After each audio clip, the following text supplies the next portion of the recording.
Sports Court, the case. This week we're debating whether or not officials should have post-game press conferences. Testimony. I think they should. I think it helps with the accountability of all sports to be able to speak with people who have such a heavy impact on the game, because sometimes questions need answers. Stop.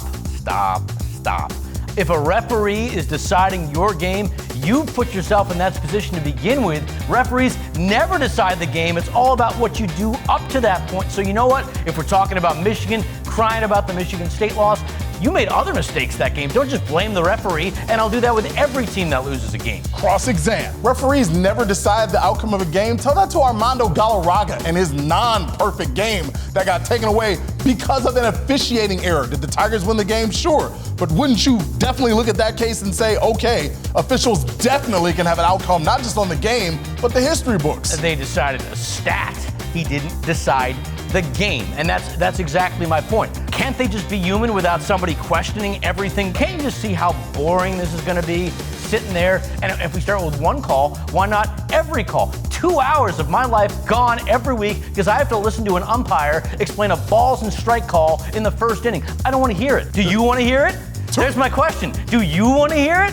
I do. And the only reason why is accountability. I got to hear from high school kids after they dropped the game-winning touchdown pass. I got to hear from a freshman quarterback who fumbled the ball and might have lost his team the game in a college game. I got to hear from an NFL quarterback who might have lost his team a Super Bowl. Everybody's accountable except the officials in the public eye. That's what I want changed. Closing argument. Officials are human. They make mistakes. The only thing that seems to bother me is that we ask accountability in the public eye of everybody else. That's all I ask of the officiating crew. If you do something that people might question, why did you throw a flag for unnecessary celebration? That didn't seem that bad to me. Let them answer that question in the public eye and not just in some press release that comes out 3 or 4 days later.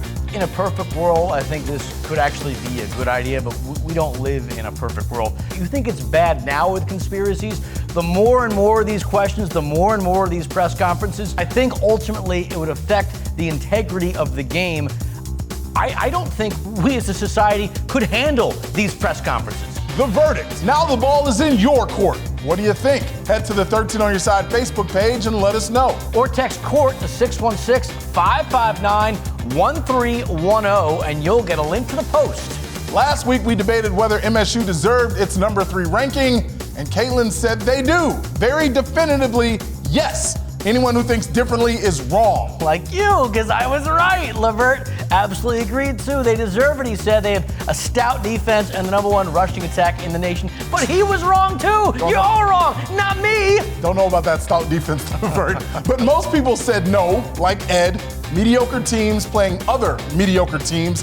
It's a joke having all those Big Ten teams ranked, but they'll be weeded out soon. Fairly soon. I agree with that point. Ed is right, and lastly, so is Brent, who we thank because he wrote an essay with in-depth analysis that would take a whole other episode to get through. But if you want to read it, go to this week's post and see a link. We hope you'll all join us again next week in Sports Court.